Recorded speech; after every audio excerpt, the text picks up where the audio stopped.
Yes,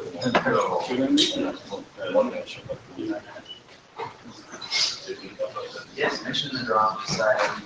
If you're looking where it's going to be, with the specs. Yeah.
Hi guys, it's 9:30. Although we have a very slow beginning for Friday morning, it's time for us to start the session. That's our second session for Anima. We had one on Wednesday, which is most focused on the amount work item. For those, we are in good shape. I'm going to give a little bit review later. This is a note well, everybody know it, and everybody should really follow it.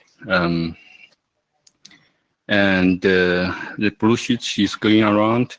Please make sure you sign it before you run for your flight.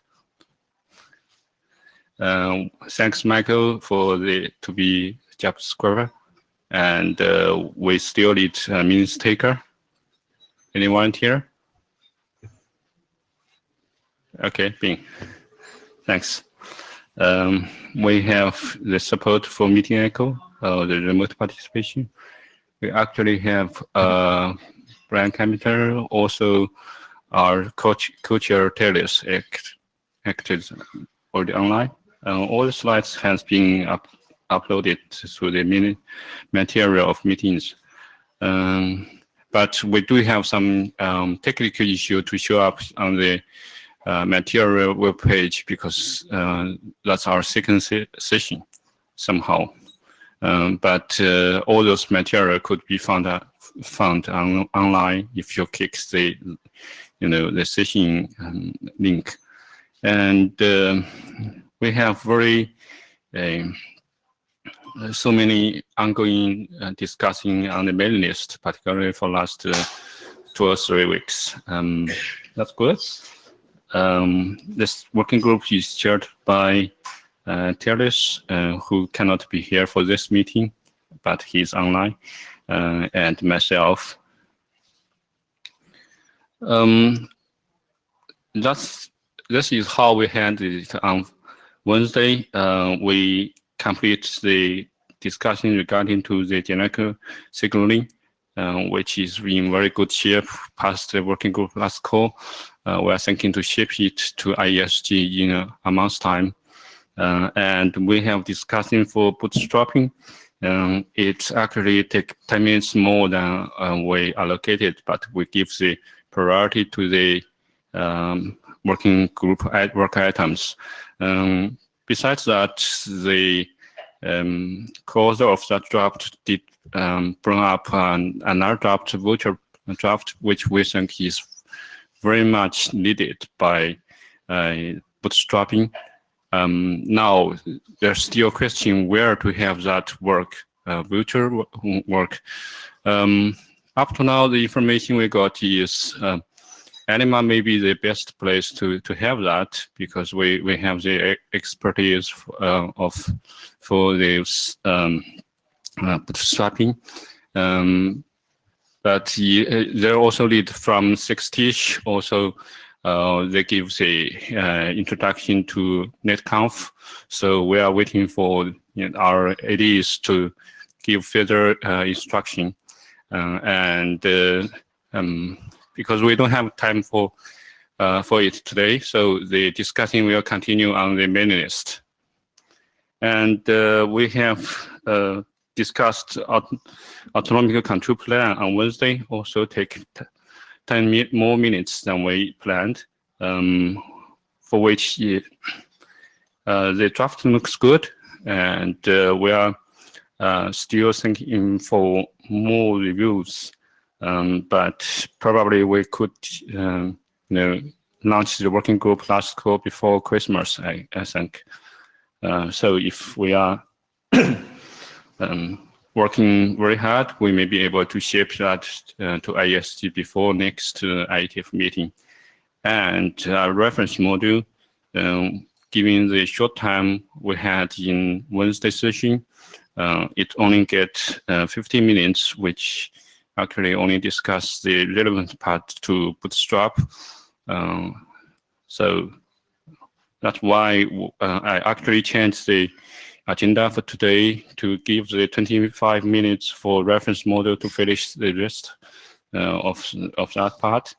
Then we have the information distribution over GRASP. And we have our long discussed regarding to Anima intent continue. Hopefully, we can have some kind of convergence this time. And there are two newly proposed work. One is guidance for autonomic service agent. That's because, when we, up to now, we think we have a reasonable foundation for the autonomic network infrastructure. So it's a time for to introduce more autonomic service agent, but definitely there needs some guidance for those people, and that's the motivation. We also have proposed work for autonomic slicing networking. Today, Alex will give the introduction for the requirements and the reference model. Then we have 5 minutes for summary. That's it. Any agenda bash? 1, 2, 3, go. Okay. Next, Michael. Okay, reference model. Here we are. Thanks, Sheng. Do you need a pointer? No. Okay. I have arms.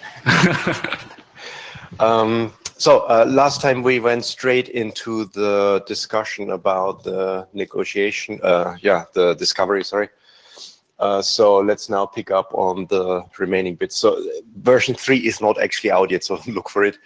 That didn't make it before the deadline. And I also wanted to get some discussions going here before actually doing that. Actually, Michael, I believe the online submission tools reopen on Sunday. I still have to do some work on it, but I plan to post it. I mean, the deadline is 2 weeks ago. Yeah. So you do have chance to upload it this week. Okay. It will be better if we had that O3 version available before your presentation. This is clearly coming now, and it holds everything together, and I want proper feedback now, right? So okay. I think we are at the point where if we are not careful, we may make big mistakes now, okay. Right? Where one bit doesn't fit with the other. So I think the reference model should hold it together and provide the common ground. But next time I will, come to you to upload whatever you have before you give the presentation. Then you can still have another 04 version after the Understood. presentation. Yeah. Understood. Okay, next slide, please. So we had in the previous versions the adjacency table, and this is one of those things I really, to me, this really speaks, and to me that makes a lot of sense, but it did not for all people. So I was thinking like, so how do we do this so that everybody is happy with it? And I now reverted to what a lot of drafts / RFCs are doing, basically write a state diagram with the states and which state you transition to in which action. And so it's not exactly the same as an adjacency table. I still think the adjacency table is useful, but it illustrates other points. So I think probably both should go into the draft. And I hope, and especially the people that have not looked at Anima before, I hope that this state table also gives you, as a beginner in Anima, a much better idea on what this actually does, how it works, right? That's the idea behind it. So the idea is, first of all, so the states I define here will be referenced then in other drafts, right? So a device comes in factory default mode. That is what we used to call the new device and which we now call the pledge. Right, so this is factory default. Everybody knows what that means. It does have, we assume it does have what's called an IETF ID, i.e. a factory preset identity. And the bootstrap draft, the first draft, enrolls this device based on its IETF ID and gives it an LDEF ID, a locally significant identity. So the bootstrapping draft takes a device from factory default to a state that I now call just enrolled. And the names, any better suggestions, please let me know, right? These are just suggestions for now. Then once it is, so enrolled means it has a locally significant ID. In our model, in our mindset, that is a certificate right now. And specifically, it does not mean it has a configuration. And that's two different things. So now, once a device has a locally significant certificate, in other words, the device does not only know I am from manufacturer X, but I am in network Y. That's really what it knows now. But it doesn't know anything more at this point, and it does not have what we traditionally call a config yet. So now, once a device has this knowledge of which domain it belongs to, i.e. it is enrolled, it will join the autonomic control plane in this domain. And autonomic control plane means I do negotiations with the surrounding devices. I see in which state, I see what they tell me, in which domain they are. And if they are in the same domain, I establish an autonomic control plane with that device. And establish autonomic control plane, think secure tunnel, a secure tunnel to the other side. And then if that is the edge of the larger network, therefore I have joined the larger network. Through the autonomic control plane, then the device is reachable, right? And I can ping the device inside the autonomic control plane. And the speciality on this whole thing is the autonomic control plane does not require any routable addressing on the actual links on the data plane. Therefore, you actually have the device reachable without the device having any address assigned to it. The addresses we are using is IPv6 link local. So once the device has established that, so it has found a friendly node from the same domain, it has established this autonomic control plane, then the new state is what we call in ACP. Again, names we can discuss. Now, once we are in the ACP, inside the ACP, we have GRASP running, or we can use GRASP to discover whatever we need to discover. So basically, the autonomic control plane is the autonomous nervous system of the network, if you want. So there you can transmit messages, you can negotiate, you can find things, you can do service discovery, whatever you need to do. Right? That's all inside the ACP, and that's working with GRASP. And that's what, it's not coming out here really because it's inside. So you have grasp discovery here. And one of the things it needs to discover to allow other devices to bootstrap with it, through it, it needs to find a registrar. A registrar is the registration authority for the PKI in that case. So once I find that, then I start the bootstrap proxy.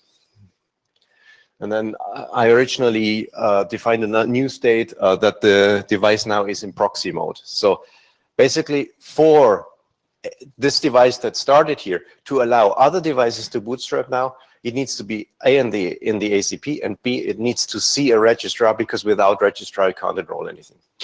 I think I understand that, but I think that in terms of state machines, this is a bad representation, the very bottom. All the rest I like. My concern, I'm Joel Halpern, thank you, I'm sorry. I should have specified with Erickson. Once you're in the ACP, you're going to discover objectives, take on roles in various activities. Even if one particular objective is mandatory for every ACP participant, it's really just one objective. It is not a different state for the Anima device. And so trying to represent proxy mode as if it is a distinct state from in ACP seems to conflate two different aspects of our work. So I'm a little concerned about that. And yeah, Michael, please. Michael Richardson, yeah, I already bitched about that. You're bang on. And even I would go a step further, which is to say that it may well be that once you're in ACP, that becoming a proxy is a management function that you are informed of, and that until such time you wouldn't do anything, right? That's actually something that's a detail that we should discuss, but that's why I think I agree with you. It's just another ASA that runs, and I don't want it on that diagram. It may be very illustrative to have the bottom part, to have a bunch of blobs in ACP, ASA1, ASA2, ASA3, proxy ASA, just to call it out, but at least it shouldn't have that bottom arrow where it says grasp discovery. That's yeah. And I had, of course, seen your feedback on that. I hadn't put it in the slides yet because I had made the slides before, but I will do that. Yeah. We have Terence in the queue. Okay, Terence. Terence? Yeah, just as the resistance force, how about we call it the state of the ANI, right? The infrastructure itself, we know it's not coming up if there is not a proxy, so it's part of the ANI. And that being started, once you know about a registrar, why shouldn't that be part of that state machinery? So you're suggesting to call the state that is called here proxy mode in ANI? Sorry, I'm not entirely understanding what you're suggesting. No, I mean, you're saying it's the state machinery of the Anima device. And I'm saying it actually doesn't even need to be that much, right? It could just be the state machinery of the ANI, of the autonomic network infrastructure. And if I think about the state of the autonomic network infrastructure across the network, then obviously I need to get a proxy up and running before I can enroll new devices. So if I don't represent that, isn't my representation of the ANI across the network as a state machinery incomplete? Well, I would argue that strictly speaking, you do not have to enroll new devices. You could actually say I needed that device, but here I stopped. So you don't actually even start any bootstrap proxy anymore. It's still a valid autonomic device, right? It's a chicken and egg problem. You've got all these chickens and you don't know where they're coming from. True, but let me point out something that is, I think, somewhere on a later slide. We may also have a situation where we actually have pre-distributed key material that is locally significant. So we don't, for example, use the bootstrapping draft at all, but we have the devices such that if I have that, I bring up an ACP. Example, if a field area router has a SIM card in it. The SIM card has fine. I'm not saying this is the only state machinery, but this is, to me, I like this here. if there's anything that I might consider to change, it would be the name, as I said, right? So ANI state machinery as opposed to device state machinery, because I'm interested in how the whole ANI comes up across multiple routers. But I like having everything together so that you know, people reading this, you know, can see how it works. That's all. Okay, I have a problem with calling it an ANI state machine. If it's a device state machine, I understand what that means, and it's really about helping a coder to understand what he needs to do, and that's device specific, I would argue. But let's take that offline. Yeah, actually, what you have here is actually the ANI functions on Anima devices. Yes. The state machine you just described is only on the you know, ANI functions set on Anima devices. That's all you have on this figure. Yeah, it is. Alex. So I mean, maybe just to finalize my point for the folks like Joel and others, Michael, I think Richardson, who have stronger views on what they feel is, you know, structurally sane or so. How would we best represent conclusively the best, you know, comprehensive way on how, you know, the ANI comes up, including the fact that it, you know, is by itself, you know, help the bootstrapping of the next devices. So that's what I like about it. If it has to be called differently, if it has to be in a different place or so, I think that's all fine. I just think this is very useful information for the reader. Okay. Alex? Yeah, I like this state machine description. And I was wondering about three small issues which is maybe behind this. As I understand it, when this is performed, there should be some also another state about the opposite of bootstrapping, more or less when everything is switched off. Actually, and this is like a norm when you look at the state machine. Yeah. And I'm not sure where it is, but no, they all exist. The diagram isn't complete, bottom line. Okay. So when you are in any of those states, for example, if you perform a factory reset, you end up in the top state again. If you lose the last ACP peer, you end up in the enroll state again. I left that out because it gets very convoluted, and I think it's not necessary. But for completeness, I think that yeah, you should. Yeah. Now the other small questions are: I suspect that these devices sooner or later will change their registration, maybe move from one network to another one for other reasons. That case we have in Bruschi draft. I believe we say if you want the device to join another domain, you must go through the factory reset process. Is that right, Michael? But this change of status need to be reflected somehow in this state machine, because it has to be explicit in order to be usable. Okay. Yeah, I agree. That's sort of simple. And finally, I suspect that all the devices will support an autonomic function, or many, or some of that. That operation is called the operation of a state operation of some sort. Okay. And this is clearly not represented here directly. It may be part of the last part, but because this is the most useful, as I understand, when it comes to support many functions, one or many, it may be wise to explicitly add it. In other words, to allow the state machine to be complete in that sense, operational wise. Okay. So these are the three small things which could be added here if you consider them. Okay. Thanks, Alex. This is good feedback. Thank you very much. So I have retained, and I hope Laurent, you're taking notes. Who's taking notes? Please write these things down. So number one, we take away the proxy mode. Number two, we add at the bottom. From here, you load ASAs. And number three, do the reverse. Like, what if, how do you get back to the factory default mode and all the backwards arrows, basically? Okay, so thank you, Joel Halpern again. Then mostly you've addressed my comment by saying that, but I want to respond to Torlis's concern. The notion of the state of the ANI is a different thing than the notion of the state of any device which is participating in it. We're looking at the state as seen by a device. You may want some mechanism to know, is the ANI connected as an ACP? Is it connected with proper bootstrapping support? Is any given objective properly connected? You might ask about lots of objectives. Are they properly in place across the infrastructure? But those are not things this should address. And the bootstrapping is just one example of something that will come up that's important, but is outside of this. Thank you. I agree. Thanks. Michael, it's Brian.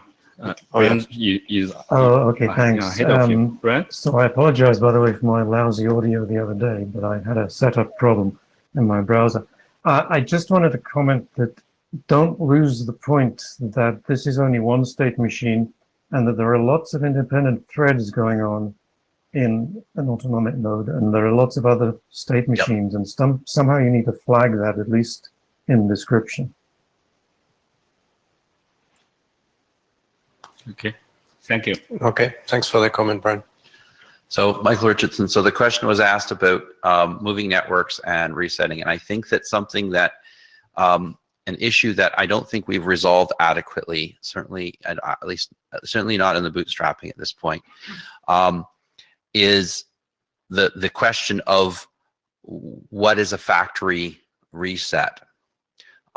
Because in some cases, what you want to do is you want to factory reset, but retaining the device's identity, because you're taking it out of service, you're putting it back in the box, and you're going to bring it up somewhere else in your network.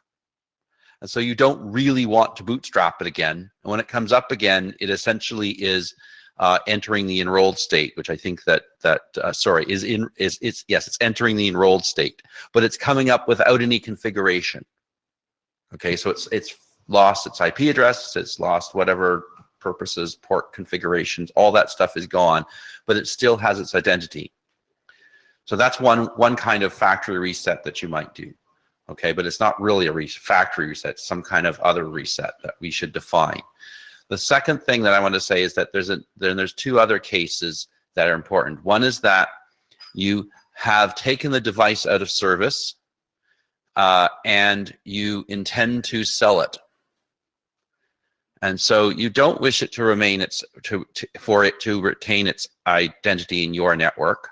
You wish to remove that. So in some sense, you wish to remove the private key at least. But it may be that for the purposes of providing a clear ownership to the new vendor, you may actually need to retain the LDEV ID in the end, at least the ability to verify a signature. In other words, you may cause the new device to sign a new certificate that it would trust to say, I trust the new owner. We haven't figured that part out yet, okay? And there's a variety of different ways that this may happen with or without the manufacturer's consent. And I think that's the key thing that we need to as many as our vendors, we may not care about that, but I think in the IETF as a whole, we have to address the question of essentially used devices, okay? Do you have the right to resell things? Okay, and that's a big open question. And I think at best, all we can say is, this is the mechanism if you're going this way, and this is the mechanism if you're going another way. And it's possible that you can't do either of those things, that the device is not resellable.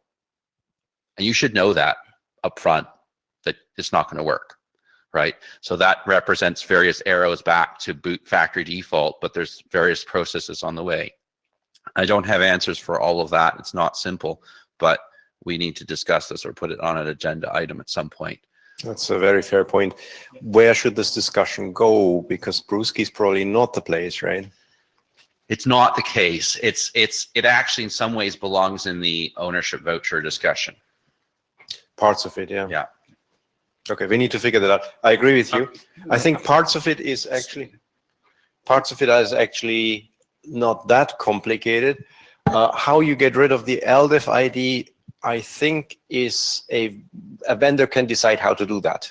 So delete LDEV ID return would be valid, right? As long as you know there is a process where you get rid of it. And resetting to factory defaults is what you described. So basically getting rid of the LDF-ID. I think we simply need to write down what are the words to describe those activities, such that even if the actual process may even be totally proprietary, at least the operator can say, I meant to push the blue button, not the orange button. Okay, fair enough. Right? Yeah.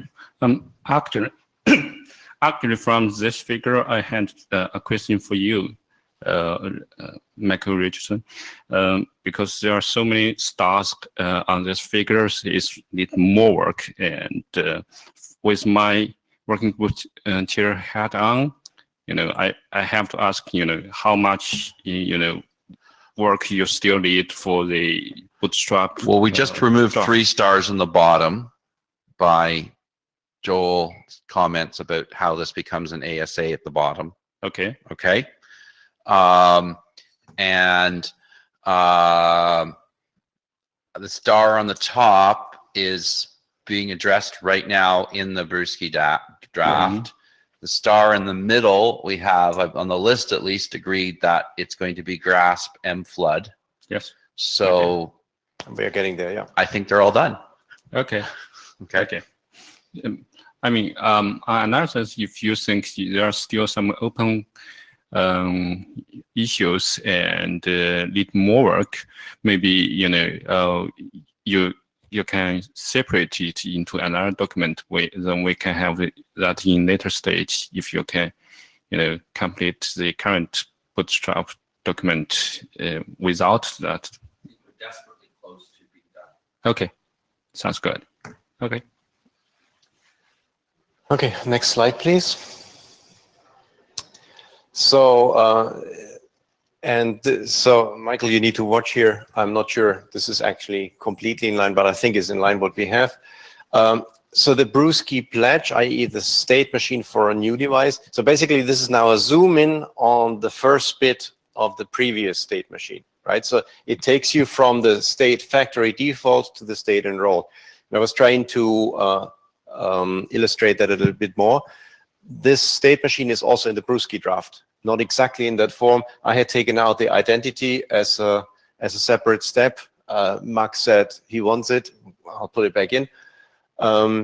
We need to say a few things like what we are not saying right now, must listen, and there are a few things that are not completely in there yet. I have a few more questions as to those 3 states, and I started the discussion with Max to a large extent, and I'm personally not clear entirely yet how this works. To me, in my mind, an Anima pledge is hard-coded to be in one of 3 modes, and I outline them at the top. So, i.e., number 1 is the most insecure, the one we actually want to avoid if we can, is join any domain. So I don't know anything, any proxy that suggests I can join, I will join. That does not require a master. It has a lot of security issues, so it is not the recommended, but it is one that we will want to support, if nothing else, for limited environments where you have physical security and you basically have the missing security bits out of band. Then you can do that. Then you have an audit token or the authentication token. And to me, those are, or so far have been 2 different things. Now, Max sort of says it's one, and I'm having a hard time with that. So that is something we need to work on. Specifically, can there be a case where a device requires an audit, say, an authentication token or ownership voucher, and it gets back an audit token? What does it do? And I think this is not completely clear yet. Would you agree, Michael? Or is it the same thing? Fail. It should be a fail. I agree. But I don't think we're saying that yet.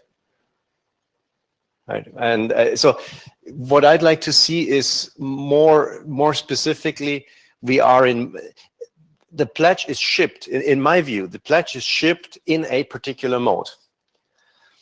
And if it is in a particular of those 3 modes, it expects exactly what it expects in those 3 modes, and if anything else comes back, it will fail, exactly.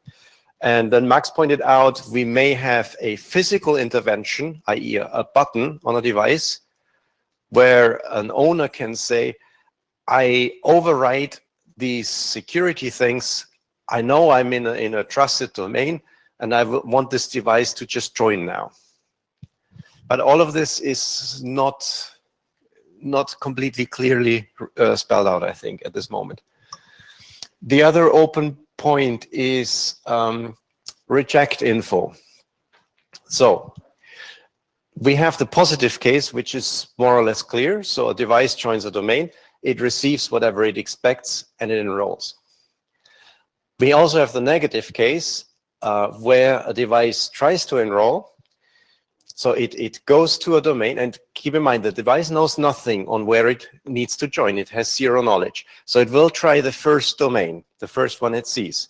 Now the domain will very well come back, go to the master server. Master server says, not your device. Registrar says, can't enroll here. And we send back a negative. So my concern is, imagine this in real life. There is an installer, an engineer, or well, hopefully not an engineer, that puts a device in a shelf, powers it on, plugs it on. This guy needs to know, is it actually working? Can I go? So we want the green light that says, yes, the device has enrolled, everything is fine, you can go. That we all agree. But do we want a yellow light and do we want a red light? As in, red light says this device will definitely not be able to join anything here. And the yellow light possibly saying there is a time delay, you still have to wait, or something like that. We have Terence online for questions. Yeah. I think these are all good questions, Michael. Maybe just as a recommendation, I wonder if you need for all these questions to be resolved to make progress with the reference model, right? If basically you're trying to figure out what is the minimum that the reference draft would say, and the other questions basically beat them up on the bootstrap team, right? Or kind of for the bootstrap draft. So I agree with you, Turles. I'm really taking a little bit the overall view for all the drafts here, and I think this is one of the things that we still need to address. Let me put it differently. If we were not addressing it, I think the conjunction of all the drafts here would have a whole. No, understood. I'm just saying that you were going into details, which I think are perfect to resolve in the bootstrap draft itself, and the high level way on how I would refer to it is that the registrar needs to understand what type of voucher or credential it needs to send to the pledge so that it can enroll it. And if it fails, it needs to understand why. That's as little as might be sufficient for the reference draft, and everything else might be just informational and would be normatively detailed in the bootstrap. Turles, my point is not that. My point is we need to, as a group here, we need to take a decision. Do we actually want to provide that feedback? And there is a security concern, of course, here. And I can't express it very precisely right now, but we know that if you give too much information, you may end up in a security vulnerability because you get too much information back. So we may very well take a case where we say, we only give back as feedback, yes or no.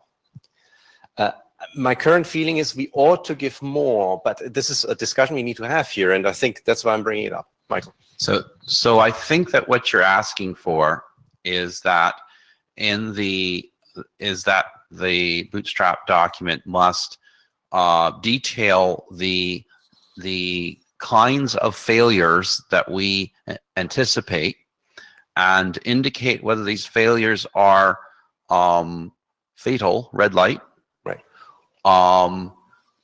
Requires operator patience or operator intervention, and those actually might be two different orange and yellow lights.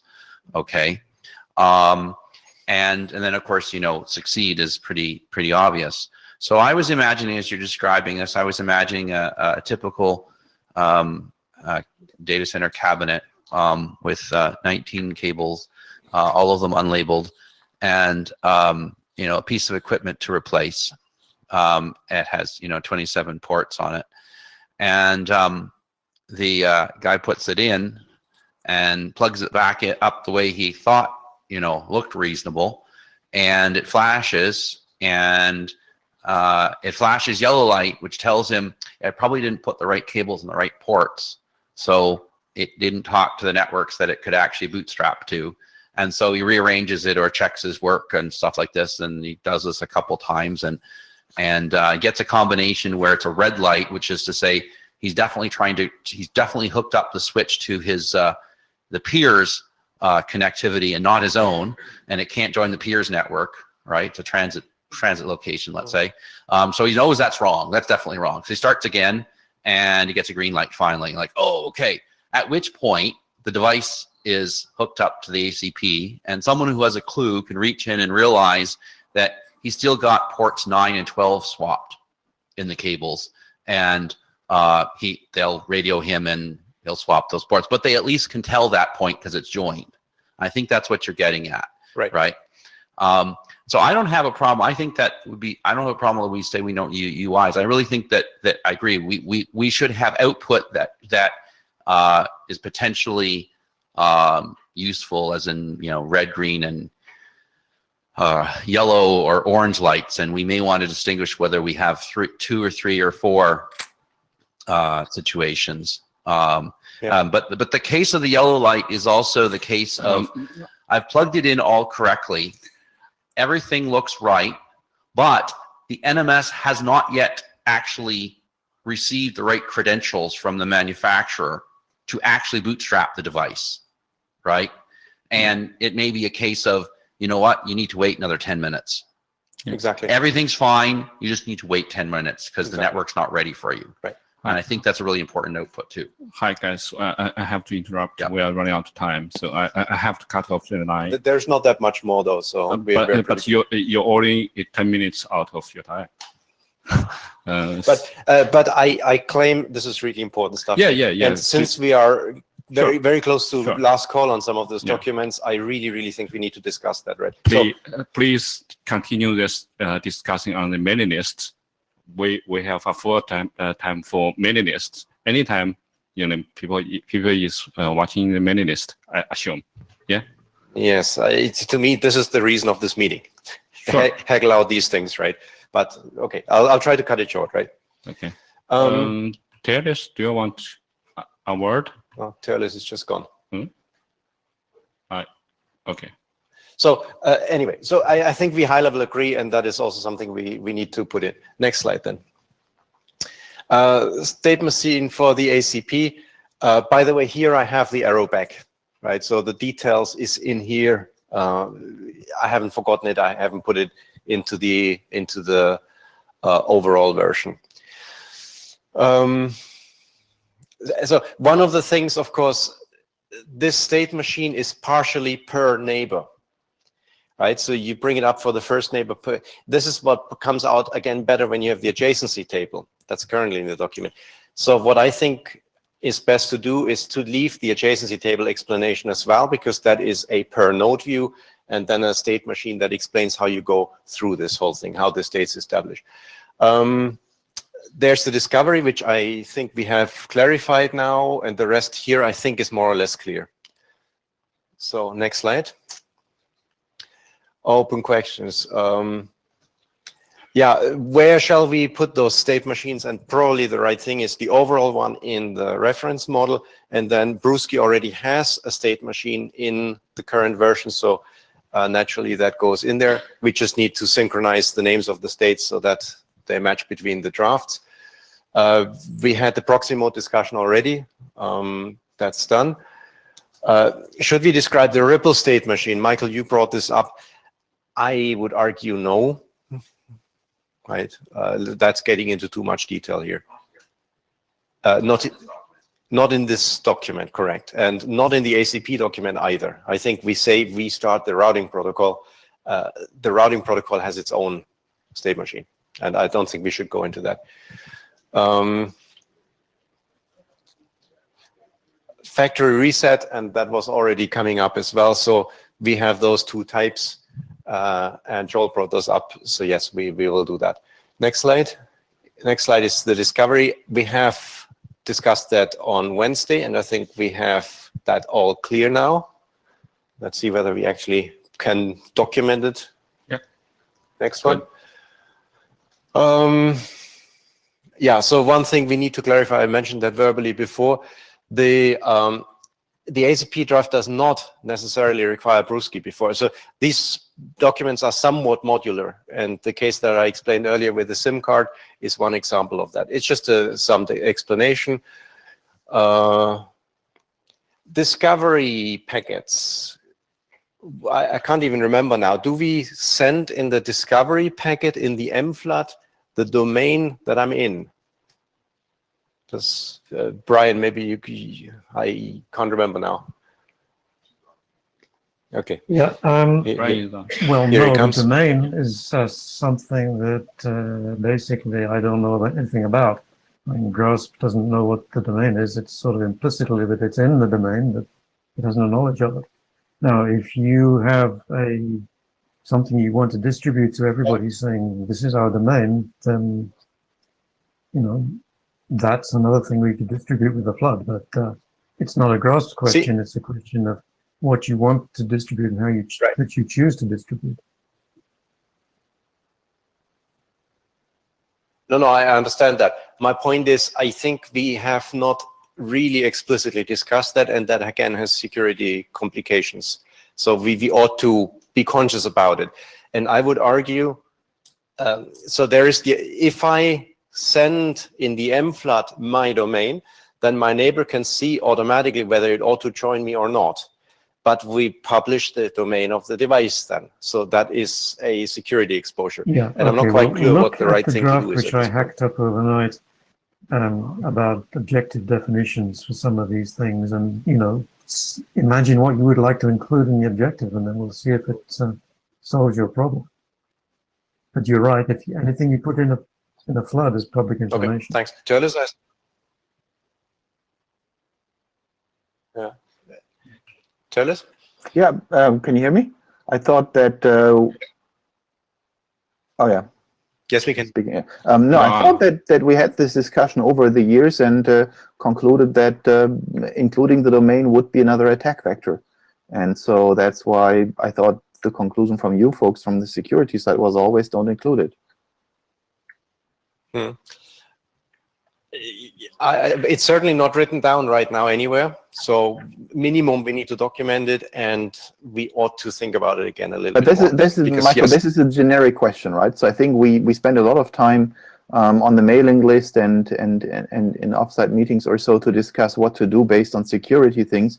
But what is the minimum necessary walk through the attack vectors to justify our decisions in terms of writing it down? I don't know.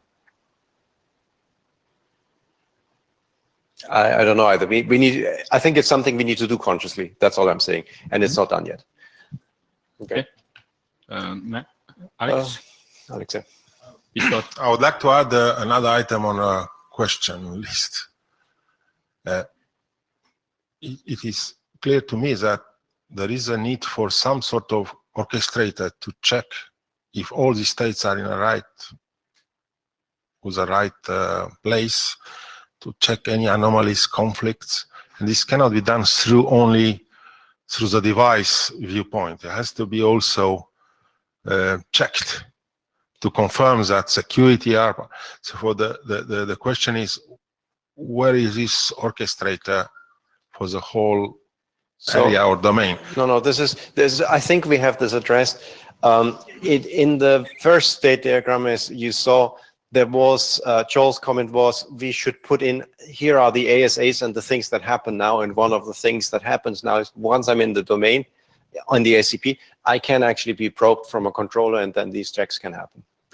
We haven't written it down that explicitly. We should probably. Okay. If you believe that that's the only thing which an orchestrator could do. I think so, yes. No, up to the point where I'm in the ACP, the device must be autonomic, act on its own. There is no orchestrator. The orchestrator cannot connect because it doesn't have a connection. It doesn't have a config yet. It doesn't have anything. So up to the point where I'm in the ACP and reachable in the ACP, an orchestrator can't do anything anyway. And once I'm in there, so bottom line, once I'm in the last state on the first slide, on the first state machine, then an orchestrator can connect and do all the checks you mentioned. We should point this out, I suppose. Okay, I'm not fully understand that this is a complete story. That's what I'm just alluding, because you already discussed the possibility that a device could move networks, and it may create anomalies or whatever. Somebody has to check overall system in addition to being, in addition to the device autonomous bridge, and that part has to be explicit here. So in an earlier version of the document, we had the last state. Oh yeah, in the Brewski draft, it was the last state was managed, and it was actually me suggesting we should not call it managed because we may also have unmanaged cases. So I suggested a different name for it. Can't remember now. But that is the point where a controller can connect to all devices, and note very specifically before it cannot. And the real life of the device starts now. And then we go to SDN, normal config, netconf, young, whatever you want. That's outside scope for this working group. Right? Once the device is manageable, our job is done here. So then the question is, where are these managed state in the device explicitly in the state machines? It's the last state. It's the last state in the first diagram. The last state? The last state in the first diagram. If you can go check it. very quickly up. Next one. This one. So basically, we end up in the ACP state. We just decided the proxy state is binned, right? So in ACP means reachable, means controller can now connect. And then a controller does what a controller does. We should probably write this down, but it's not our problem. Okay. And yes, you do need to check the state of the devices as you do in every network operation. So I think we agree. So it's a question of whether we need to be more explicit. Okay, down. So other stuff that needs doing. Packet formats, Brian just posted a draft on that. So that is taken care of. Follow-up security review from Nancy. That's on my to-do list, not done yet. And we have some stuff to do on the section 7.3. There was one question popping up on the list. Do we want to define the ACP as an ASA? So do we want to define an ASA for the ACP? And I'm ambivalent about that. From a coding point of view, I can see that because it's sort of a modular component that brings up the ACP. From a logical perspective, I sort of dislike it, because we had I don't have the diagram here, but the reference model with the red dashed line across. And I need everything underneath the red dashed line operational before I can really instantiate the ASAs so far. If we make the ACP an ASA, then we have sort of a dependency above the line. To be honest, I don't think that red line is really important because we actually have like even Bootstrap is some kind of ASA as well, but that's very needed for the autonomic infrastructure. So that's why we had that for the current charter. But in the future, we may not need to draw that line because that doesn't make much difference. Yeah, on this specific point, don't confuse that you can have ASA as a model and the role that you will play in the Anima state machine or whatever. You can be model, the ACP could be modeled as an ASA, as an agent or as a specific software component, but you will have a special role with respect to other ASA that will be only doing network functions. So you don't need to. That's why we have also some discussion on ASA modeling. Mm-hmm. So your argument would be it should be defined as an ASA. It could, but it's not because you model it as an ASA that it will not work with the red line separating the roles. I know, we could do either. I realize that. Neither would be a big issue. It's a question of I mean, taste. the same will appear when we will discuss the coordination or other kind of special functions that will have kind of service to other ASA. It will be the same. You can model it as ASA, but since they have special rights or special roles, that's the point we need to discuss. So let me state the following. To me, this should not be in section 7.3 right now, an ACP ASA. Because to me, this is an ASA is what runs above the infrastructure, and the ACP to me is the infrastructure. If somebody really strongly disagrees with me, let's take it up on the mailing list. And I'm not too stuck. It's a slight preference at this moment. Yeah, either way, I mean, even the ACP obstruct could be described as ASA, but it's actually needed for the infrastructure. You can argue either way, and if somebody feels really strongly, let's do that. I don't. Yeah. And the Brewski thing we had, and I think that's it. Any other comments? So my goal here was also to really look at all the drafts, at all the bits and pieces, what is still missing. Any more comments or questions? Great, thanks, Michael. Thanks for the time. Yeah, as we always say, it's the milestone work items has a priority. That's why, even you just giving 25 minutes, you actually use 50 minutes. So that means for our, next speaker and all the rest speakers, you need to speed up because actually that's out of the current charter. So the next will be Bing. So that's.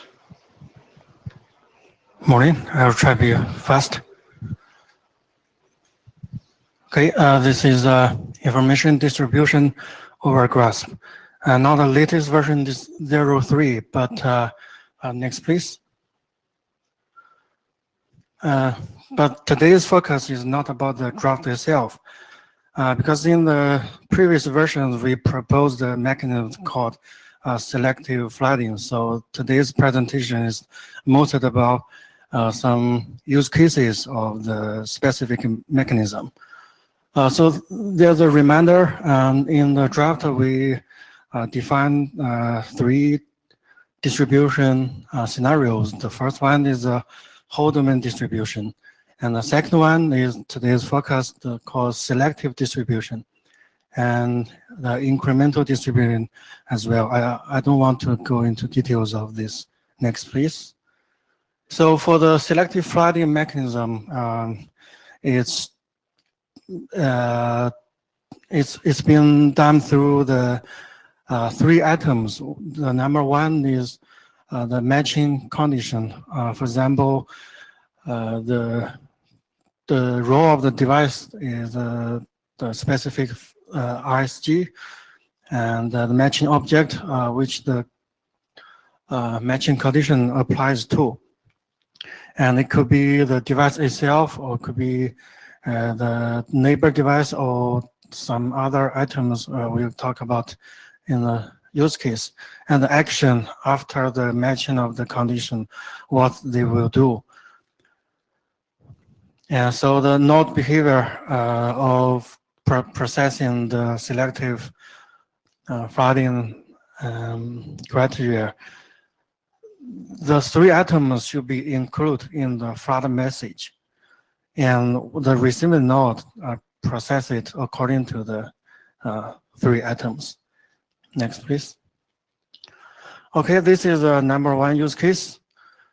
As we can see in the figure, it is a typical IP-based radio access network, IP-RAN.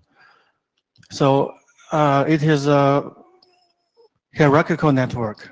We can see from the bottom the radio service gateway and the normally they are formed with rings. And then at the middle layer is the aggregation service gateway rings. And the bottom is the cell set gateway rings, or maybe chains. And one feature of the IP-RAN network is that the bottom layer, the cell set rings, occupy the most amount of the devices. For example, if we have an IP-RAN network with thousands of nodes, maybe the ASG and RSG only occupy 100 or even less. So that's the features of the network. So for the information distribution in the IP-RAN network, sometimes it's not necessary to flood the message to the larger amount of the CSG devices. So in this case, we can define the selective flooding criteria as the matching condition is the raw is RSG or ASG, and the matching object is the receiving node's neighbors. So the action is if the neighbor is RSG or ASG, then the flood message will be forwarded to it, and if not, it will cancel the flood. So as the figure shows, in this network, with this selective flooding criteria, the flood message will only flood within the first two layers. They will not flood to the CSG layer. And this is a specific use case. I believe this also applies to other networks with, as long as it has a hierarchical layer. Yeah, question? So we had this discussion on intent. You're now talking information. Just checking, we are thinking the same. This is an absolute valid case for distributing some type of information. Yeah. I hope we still agree this is not what we should do with intent. Yeah.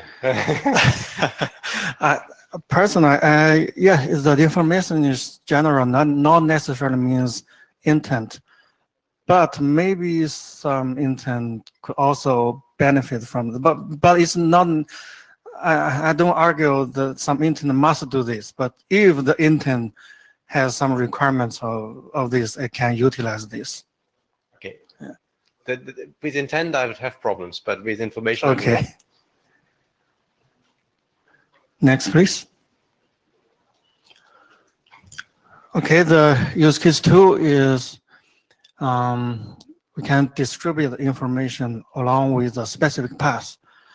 For example, there's already a MPLS LSP setup, and then the selective flooding criteria could be the matching condition is the we find a VPN instance to a very specific one. For example, this is also come from the IP-RAN network. The WCDMA is also set up in the terms of VPN. And the matching object could be the interface within the receive node. So for a specific node, for example, at the very bottom, for example, it has several interfaces up. And one of them is actually binding to the WCDMN VPN. So it only distributes that information on that interface. So, so this information will be flooded across the VPN's path. Okay, the use case 3 is actually for the ACP discovery. As we briefly discussed in last Anima session, the ACP should be built as much similar as the physical topology. For example, in this figure shows the discovery should not be flooded to order node, because in that case, the node 1 will build ACP with each node under the node 2, which is a switch. So the ideal way is that the node 1 only build ACP agency with node 2, and node 2 then build agencies with the nodes attached to it, respectively. So in this case, we define the selective criteria as if the receiving node role is switch, then it just cut off the distribution. It won't forward the packet to any of the devices attached to itself. So, with this, this is applicable. But please note that this draft is originally for the flood message and not for discover message. But I think it could be easily extended to discover message. It can also carry this kind of selective criteria. Yeah. Okay, next.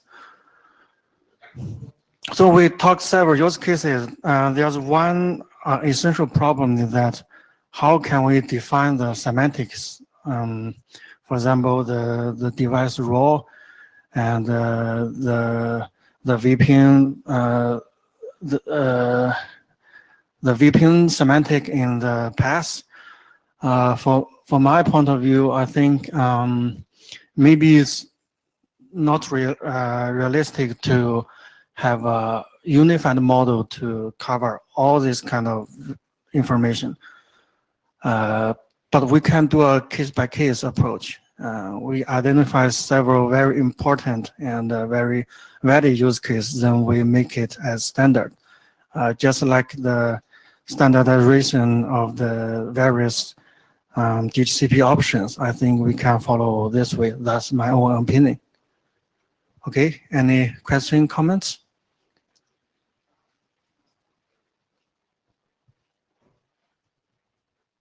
Okay. Okay, thanks, Bing. Thanks. We did have discussed this draft for a few times. I think we do think there's value to continue that work, but it's out of scope at this moment. We maybe consider to add that for the recharter or new archive term in the future. Thank you. So the next will be intent.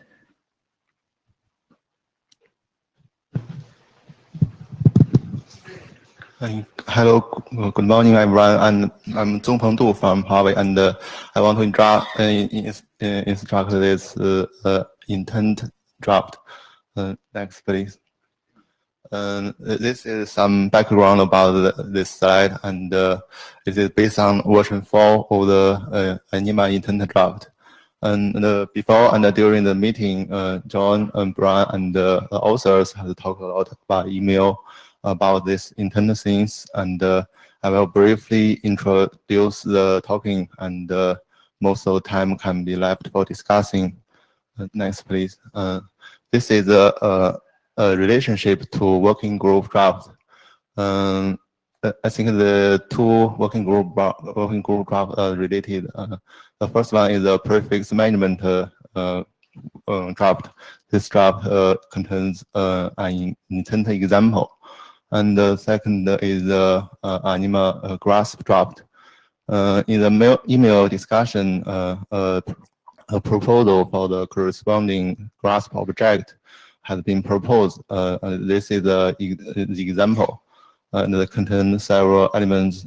First is an intent. It shows that it's this grasp objective is an autonomic network intent. And the second is for synchronization, and the loop count is you can refer to it in the grasp specification, and the version number is for the version of the intent, and the last one is URI for the intent. This is the place you can download this intent. Next, please. We have two main use cases for the Anima intent draft. The first one is the prefix length use case, which have been maintained, which have been referred last slide. It contains the information about different roles in the network should be assigned different prefix lengths. This is the first use case. And the second use case is to arrange VM guest distribution so that the CPU utilization is smaller than some value. Is another use case and a little complex than the first one. I will compare the two use cases in later slides. Thank you. This is the main purpose of the slide and show the two opinions for the intent, Anima intent. The first opinion that we should do it step by step. I say that we first focus on necessary infrastructure intent firstly, and application intent should be considered later. I want to explain what the difference. For example, a network operator will care about more the former, about the infrastructure intent. It is something should be done to make the network run. And the second application intent, perhaps something talked more in other SDOs, is the business or app developer will care about it more. In this step-by-step opinion, we suggest that we can do some infrastructure intent first, and it is fundamental and maybe need to be configured first to make the network run. And even this intent is not commonly understood, not that abstract and or not that declarative. Oh, Michael, you have a question? Michael Berenger. In one of my emails a while back, I tried to have a rough structure of intent where there is the ANI intent as one section and then intent for all the ASAs. Okay. Does this address that, or is that even then we need it differently? I think this is in this infrastructure intent is your ANI intent, and the others are this application intents. Is that? So if we structure it as I suggested, ANI intent and then ASAs, that addresses that comment, does it? Yes. Okay, thank you. And I will show another opinion about it. This is perhaps commonly understood intent. It said that we should do this restricted natural language developing and modeling first. And we have a little graph here, and this shows intent, and it is put into the network, and we have a pass module to pass it and distribute to rows. And the intent should be a declarative one, and after it is passed, it becomes a imperative one, imperative policies. In this opinion, it thinks that we should not have an intent have a statement of prefix length 34. Apparently, that these two opinions have some conflicts, but I think according to the mail list discussion, we can do both of them. Of course, we first do this infrastructure intent, and for the second kind of intent, we can do it laterally. Next, please. There's some open discussions, and if anyone is interested, we can discuss here or in the mail list.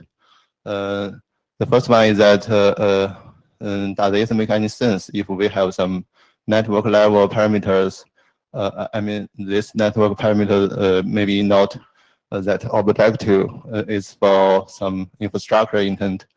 This intent can be flagged to the network so that the autonomic nodes need not to be configured one by one.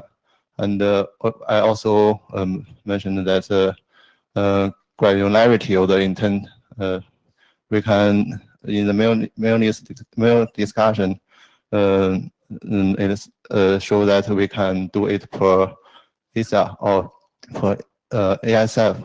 This is autonomic service function. Or we can have only one intent interface and one piece module.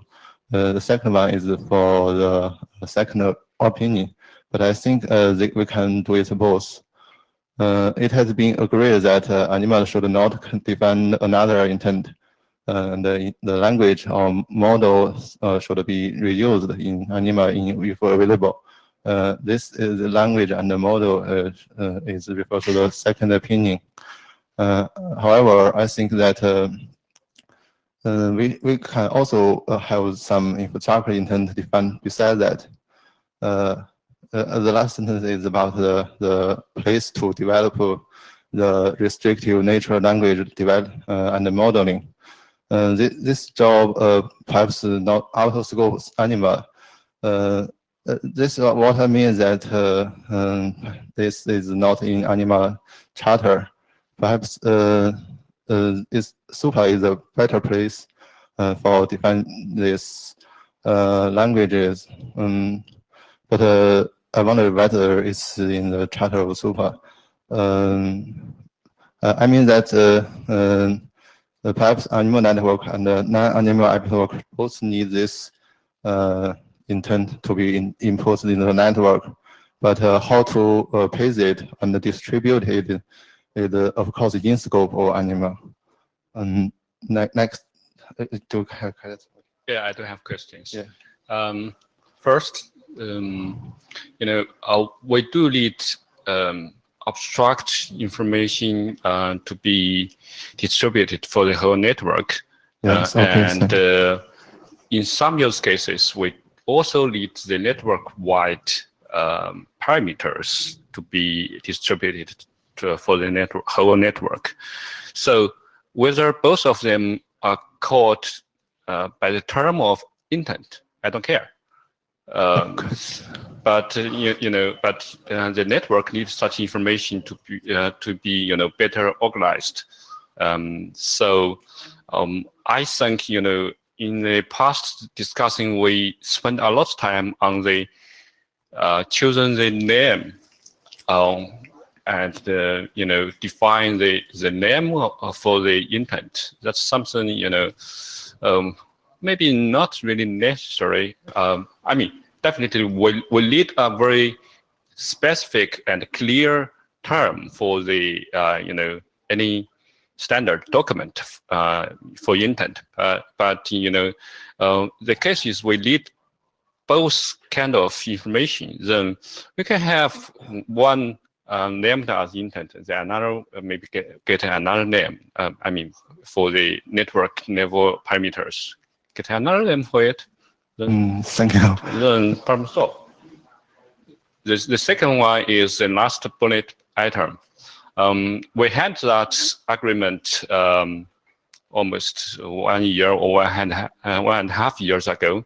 By that time, the SOPA working group still, in discussing, haven't formed the working group yet.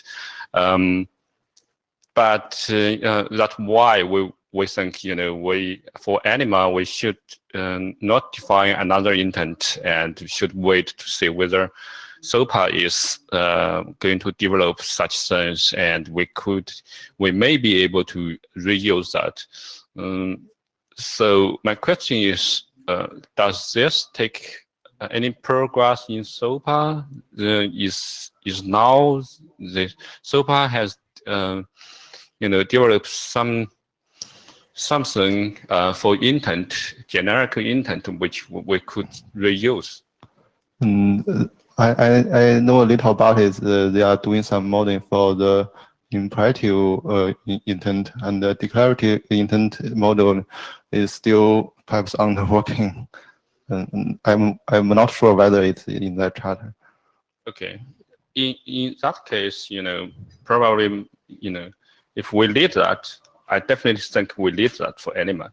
Then maybe for next charter, we should consider it. Any more?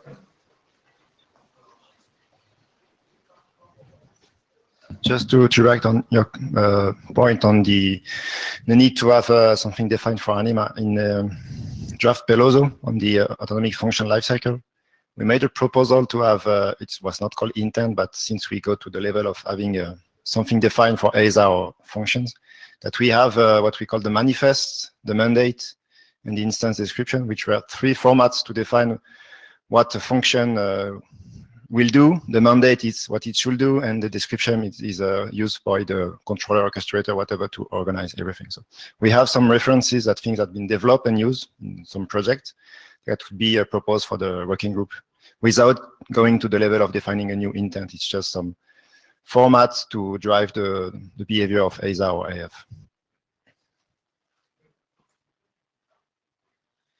Terry Manderson, responsible AD.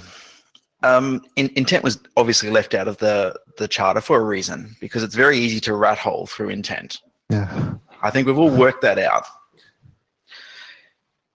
I'm not averse to a future discussion regarding that. So let's put a placeholder there. I'll make the statement that, yes, I'm aware you want it, but let's put a placeholder there for a future discussion, please. So we have intent to do this simple work about the infrastructure intent, perhaps not core intent. Alex, do you have a question? Just to add more issues on this list. Unfortunately, intent area inherits some of the big questions from the policy systems. Yeah.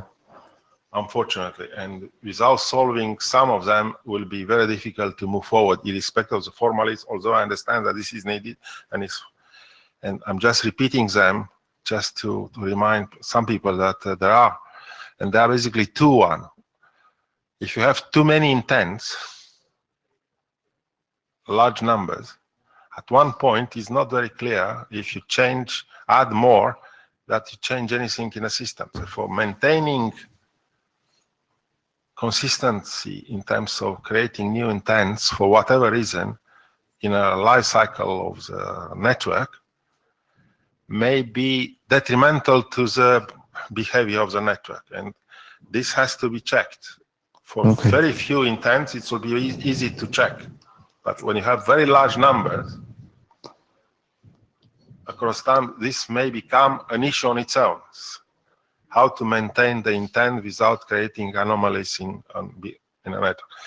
And one of the answers from the policy was to clearly define some groups of intent and specialize, or at least define that very well. Okay. That's one thing. The second point is that although it is how you describe the intents, and I understand there was a proposal to do that with manifest and so on, the effect on the network may be creating conflicts or otherwise. There is a need to be very careful that the result of the intent Yes, I agree. may create conflicts, and the conflict resolution, if you want, it has to be explicit in the open list here, if you could do that. So I'm just making it I'm reminding these issues which are ported from the policy system, which are basically similar to intent, which may be useful to move forward in terms of what could be in this part. So the proposal is to clearly define groups of intents, and as many as, and create in this way a taxonomy of such a problematic. And second is to embed somewhere here the conflict resolution area. Okay. To make it useful. That's all. Thank you. Terence, you're on. Terence, you're on. Oh, sorry. Yeah. I mean, is there anybody in the room that feels like being able to help sifting through the, existing, well, conflicts in making progress in the intent, whether it's in Anima or another place, right? Because I would hope that there are areas that we can easier make progress if we identify them, right? So, for example, the information distribution that Bing was presenting, if, intent distribution would just be another subset of that, and the distribution of, information that could be intent with specific requirements might be less contentious than, let's say, the formatting or the semantics of the intent. I think it would be good to identify those areas that we might want to focus on first, even if that still means after recharter, and stay away from the politically more difficult areas.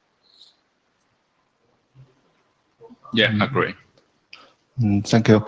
And in my understanding, I understand that just to react on Charles' comment, we could do that, but I don't think it will be extremely useful. Just to make a comparison, it's like if you consider all the aspects on bootstrapping and you just concentrate on what would be the protocol to exchange bootstrapping information without getting into the use of what we do bootstrapping or the secure bootstrapping.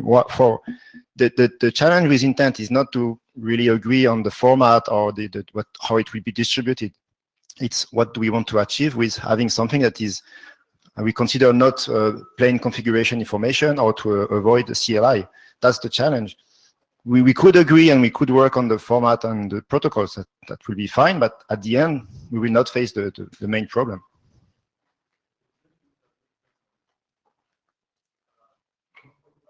Okay. I think what I was first planning is that to develop some simple things like this infrastructure intent, and they should be a minimum subset of intent, and be more simple than the commonly understood intent. And some other question that about if we want to develop in this infrastructure intent, and can we use this young for the intent, or should it be a candidate, or any other suggestion?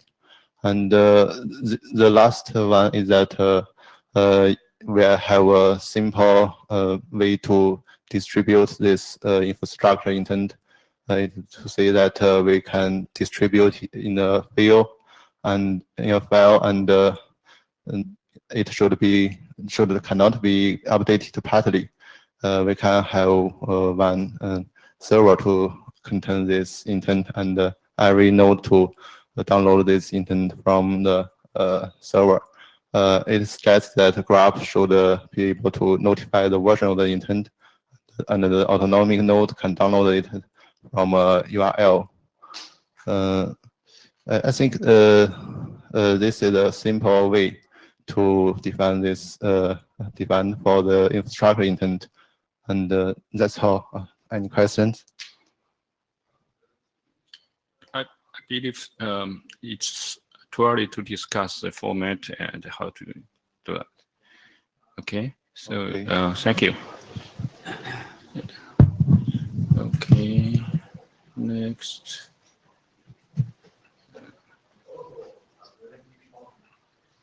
Yeah.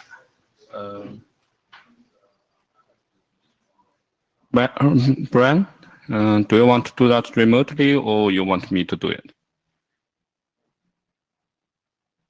Okay. He's not to respond. Then I'll do it. Oh. Right.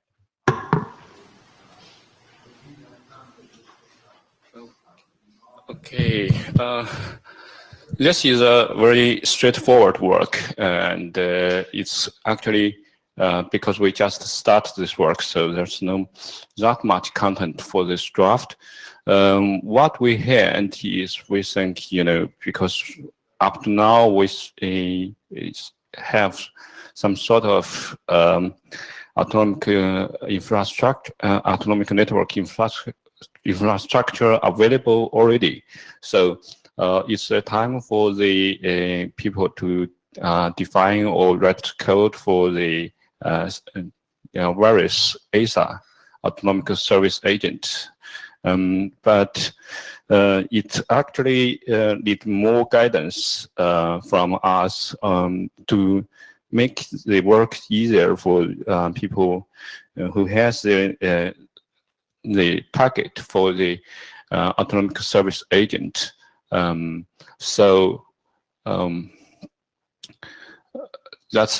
where we think we should give the clear guidance from the perspective of protocol experts. Then makes it much easier for people who's not attending IETF but writes the code for autonomic service agent. Okay.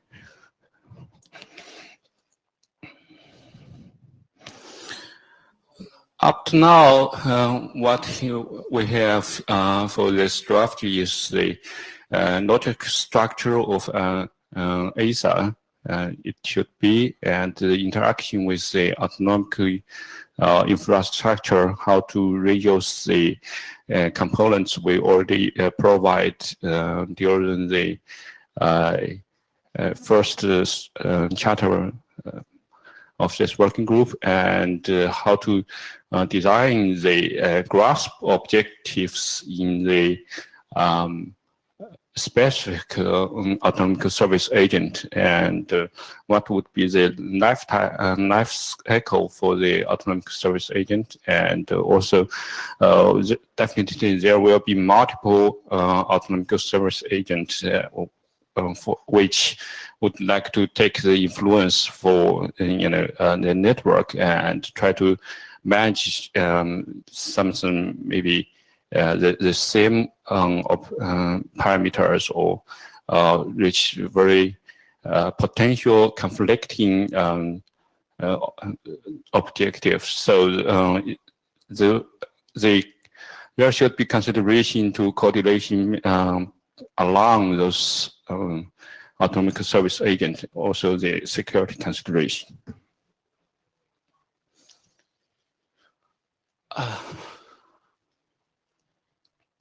Yeah, we had the section for the how the autonomic service agent should consider the interaction with the autonomic network infrastructure to get the security mechanisms, and most of them should also through the make the negotiation and the information synchronization using the autonomic control plan, for which we think we already have the security channel, and to be able to talk to any nodes in the autonomic domain.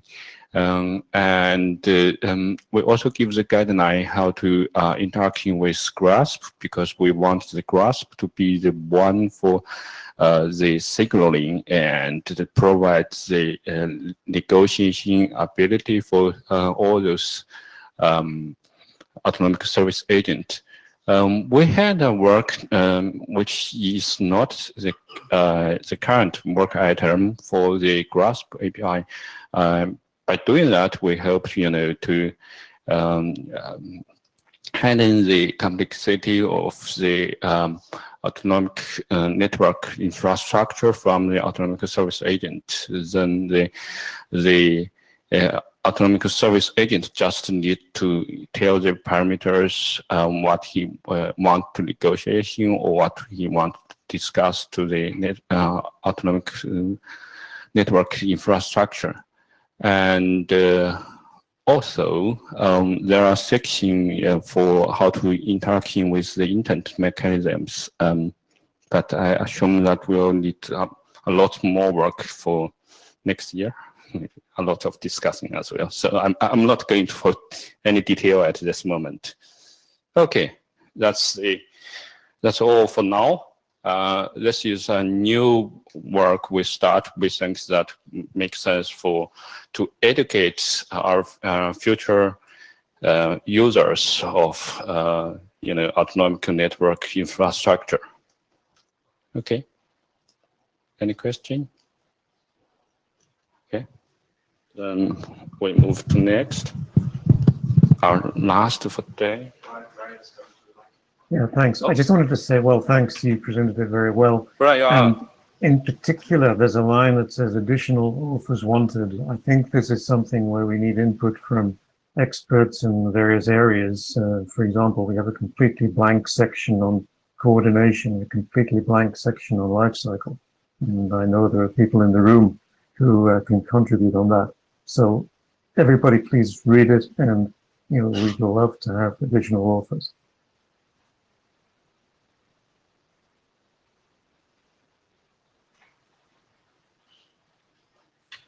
Thank you. Okay, I thought my case is wrong.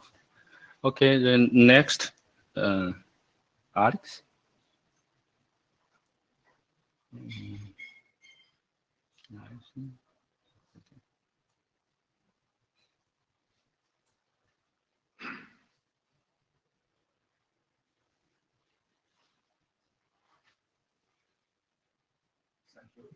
How much time do we have? Oh, you have your time for 23 minutes. Okay, Yeah. thank you. I would like to introduce you a piece of work which creates more questions rather than solution at this stage. And it's coming from, in terms of Anima, from one angle, which is very simple. Not all the devices on this planet are autonomic, and some are partially autonomous. I have degree of autonomicity, and a large majority do not have any autonomy capability. So the question is it possible to put this into the Anima pool of devices, still continue to work on it, creating groups of different kind of autonomicity or partial or no, and still move ahead in order to be compatible as much as possible with reality?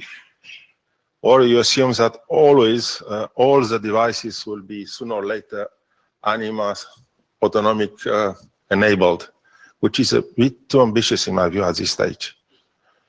So as such, rather than to invent another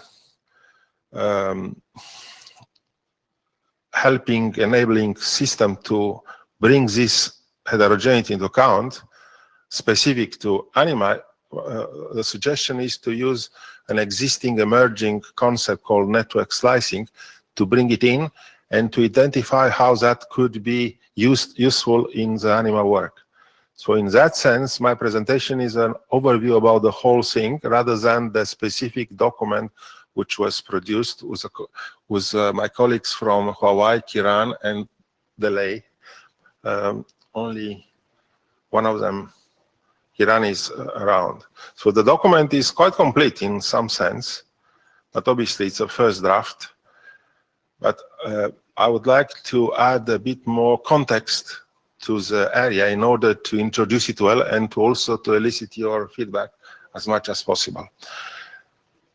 Therefore, I will just quickly go through a bit of background related to the network slicing and why they are here to stay, irrespective of what I'm saying, and maybe due to other reasons. And I will conclude at the end with a list of questions or further work which could be handled and be part of the Anima working group, maybe in the next form or currently. Okay? Just to say that this is not a new term, and originally around 10 plus years ago was mainly related to the grouping of physical resources, which was a need at that stage in terms of still ensuring a level of activity in the networks. And it came from the active and then large research testbeds activity listed here. And the concept evolved towards an overlay. And since then, that was used in many form and shape. But clearly, it has a lot of pedigree in terms of early use. More recently, it's taking a new dimension, namely that this overlay is a bit of an intelligent overlay which has other things into it. And in addition to partitioning resources, not only physical and logical, and the concept includes capability to select or have some example of network functions in a control plane or a management plane attached to the resources pool which are made. And they're coming from other groups similar to IETF, and they are still working on it. Next, please. More recently, and very importantly, another dimension to the network slicing is a concept of service components or service elements which are attached to the overlay, if you want, and together with overlay makes the whole digital object, distributed object, very useful, very usable. At the end of the day, the most important thing is to use it. And it's evolving currently to a point where it is now widely used in 5G research, which is one of the most active type of network research on this planet now, as I understand it, which applies not only to the, let's call it wireline networking area, but also to the radio networks and mobile networks as well. And please, next. In radio 5G area, there is a representation of the same problem, how to select radio resources and put them together to help the same process. And sooner or later, these two wire and wireline slicing need to be matched, because at the end of the day, this will be needed. Now, given these activities, it's obvious to me that there is a need to ensure that this concept is put in a context of usability in more importantly, in the autonomic area of research. And that's the purpose of this draft, and as well as my presentation. And but before redefining a bit further this concept and how this could be used in autonomic ecosystem, I would like to highlight some of the key characteristics of this concept, which probably will help the process of adding autonomicity to it, and also how this will be added to Anima. And some are listed on this diagram, but this slide. But very important, I want to see that the slice could be autonomic, but hide devices behind it, which are not autonomic. And the same applies to other type of characteristics. And therefore, it becomes like an abstraction on which some of the networking research could be added. This is quite important, and take advantage of this abstraction for multi-service provisioning, for any other form of quality of service and manageability will be an important aspect. Next, please. Obviously, it's, at the end of the day, who is taking care, who is more or less beneficiary of this concept are the operators, which could, on a shared infrastructure, provide much easily more services of different kind, rather than to create a network for different type of services, which they tend to do today. So that's basically the ultimate goal. And the issue is it possible in some sense to enhance or to use this abstraction to enhance the internet architecture and use it in particular for autonomicity? My answer is yes, and it should be, and already some research is on the way towards it. Next, please. Before redefining a bit the concept and how this could be used in Anima, in particular, I'll just to list some of the scenarios where this enabling system definition could be of value, more or less like could be seen as a specialist use cases, and they include different type of extreme or not extreme quality of service imposed services, which could be provision on the slice, as well as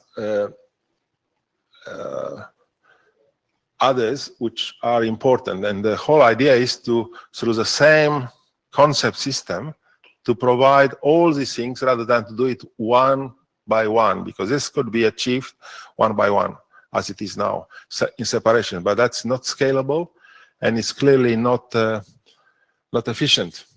So it's practically speaking, idea is that network slices are an enabler for sharing the infrastructure, if possible, very efficiently, but also safely, with a safety mind. Next, please. So coming back to what is needed to look at it from the autonomic point of view, and is not only that this overlay exists, which have multiple dimensions, including resources of different kind from the network, logical or physical, including the service instances or service components which could be attached to the network slice, including the network functions of different kinds, some of them virtualized, which could be attached to the slice, some being, for example, some specific control functions. And that means that in other slices you can have different control functions. And more importantly, they need to be managed uniformly. You need some mechanism to configure locally and do the local management per slice. And this is suggested to the term of the capability exposure, which also, in addition to allowing manageability of the slice and configuration of the slice from any point of view locally, which means that access to the resources underneath is done through this capability exposure, is also to allow the operator to allow different capability of the slice to be exported for outside world to be looked at in such a way that two slides of a similar kind could be composed or decomposed in an end-to-end system, or any other operation on slices could be performed safely or otherwise. And this is absolutely essential. And this is where autonomicity comes into it. So for this hook, which is basically capability exposure, the concept becomes very usable and it has to be managed separately. Next, please. Obviously, there are a number of functional descriptions which need to be looked at in terms of requirements for such a concept to be put in place. And that requires quite a lot of work. But at the end of the day, this is needed to better manage this object and take advantage of it and use on different concepts. And this is just an initial list of requirements which could be added and could be put in place. And some of them were part of this document which was created. Next, please.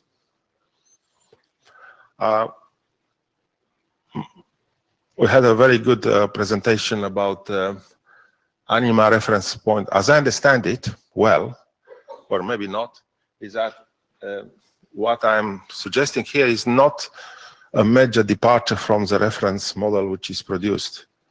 And I'm using the same, hopefully the same diagram which was presented early on to say that at the bottom of this reference model are the devices. As I understand it, Anima assumes that all of them are autonomic at one point, and then it could be put into all the other parts. And there is some sort of line between the autonomic functions use of these devices. And that lines may be enhanced, if you want, with the concept of the network slicing. That's all. Mainly suggesting that grouping of the devices for different kind, for different reason, mainly by the operator's control, service specific or not, are created and as such being used in the Anima context. And in that sense, what I'm saying and proposed initially in the first draft is, in my view, an example how to use this reference model in practice for large systems which are not necessarily fully autonomic device-based. Next, please. So the simple initial view was to insert in that red line the network slicing with their capability exposure, which are the hooks, which allows groups of devices to be managed in the Anima thing, with one major difference is that, in my view, there is a need to introduce also the overall function of autonomic orchestration, which is coordination of this such a slicing in a context of the ASIN. And this requires further work. In the draft text produced, there is a description of what are the functions of such an autonomic orchestrator. But personally, I believe that without this, we'll create a hole. And this is an additional element which needs to be looked at as a proposal. Joel Halpern, I've tried looking at the draft and I've looked at the rest of your slides, and I think this is the right place to ask this question. Please. One of the challenges with network slicing is deciding which pieces of the network are going to participate in supporting a given slice. I mean, in Ericsson, we talk about slices for supporting vineyards and slices for supporting tracking cargo containers and slices for tracking trucks. And obviously you need different pieces of thing in the right places to do all of that. And I can't quite figure out how the autonomic devices would actually be able to tell from the information discussed which ones should be participating in which slices and should be reserving which sets of, I know what kinds of resources, but how would which one decide that it is supposed to be making it? I like the idea of making it automatic, but I'm having a problem connecting the dots. I do understand it. I sympathize with this. Actually, I later on, I'll list as a special, let's say, next or future work to highlight the need to understand how in my terminology, slices are created and what is the life cycle of a slice, and in particular, to link properly with the devices. So in that sense, I'm 100% in line with what you're saying. This is an open question. There is some, okay, in the research area, there is enough, at this stage, enough initial experience on how to do this. And as well as some prototypes. And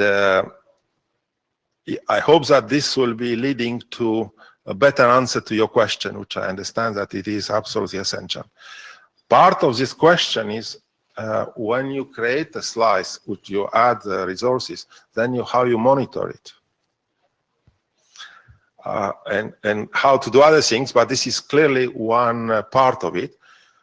I'm inclined to say that it's not a huge problem, and at least in my little lab in London, we have already one monitoring of slice the system as an example under development, and there are others.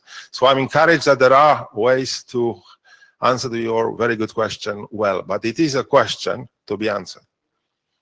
We have Terence online. Yeah. Terence? So yeah.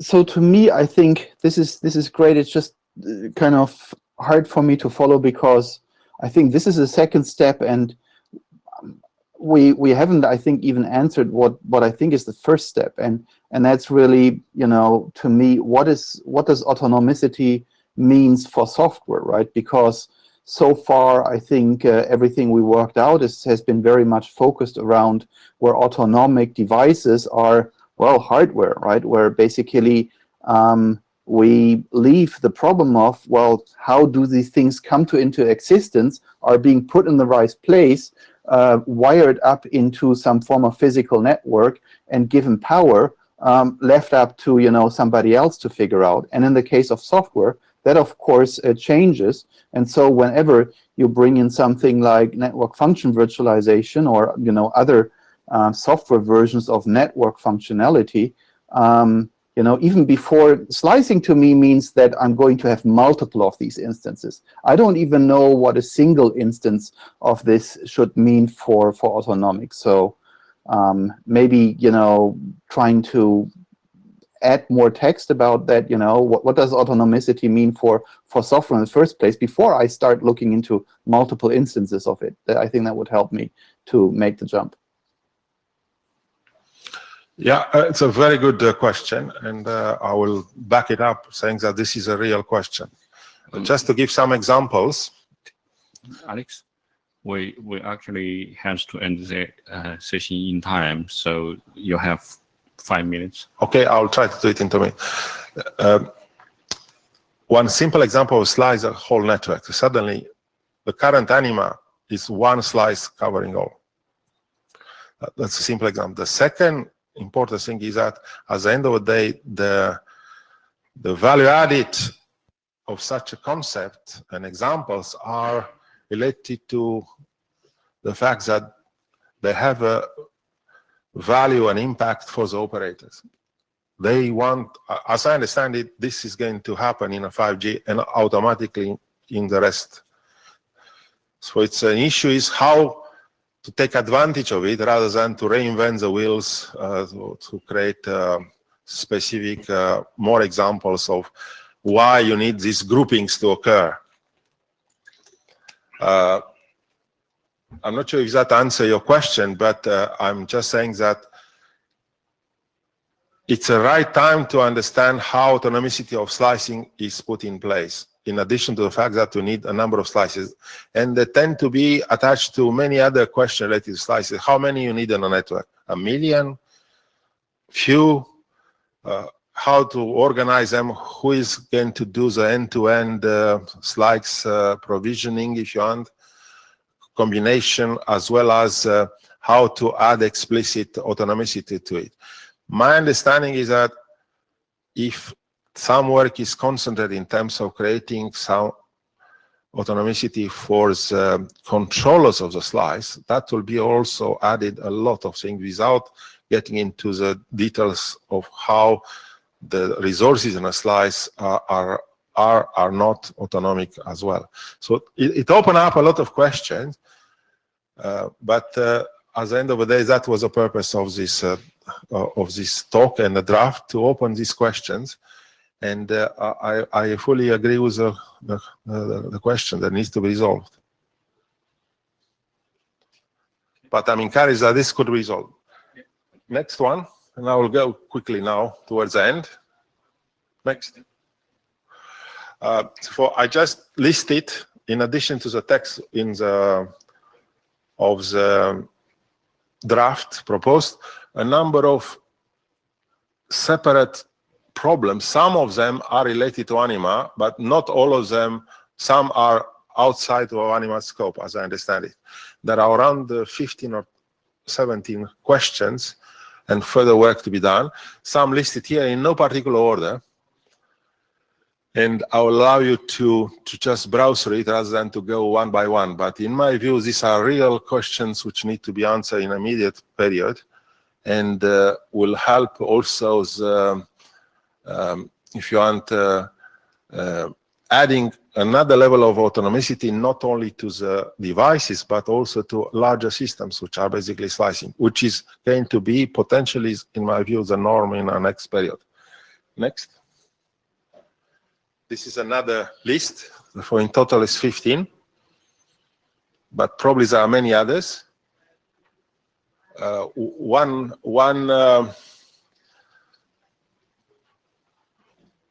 I would like to conclude Next.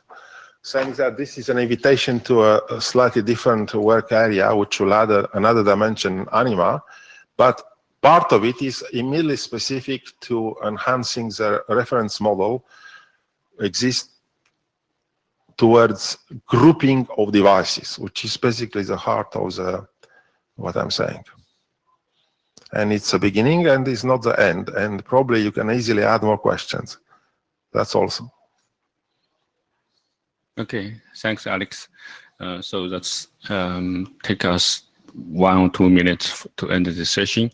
As usual, we are currently focused on our milestone work items, and most of them are close to be ready for publishing. So hopefully we'll do a great job before the next IETF meeting and try to ship some of them for IETF next for IEST before the Chicago meeting. So I do encourage more reviews for our current work items. The more review we have, the better quality we have. And I also encourage you guys to propose new work regarding to autonomic network. See you all in Chicago.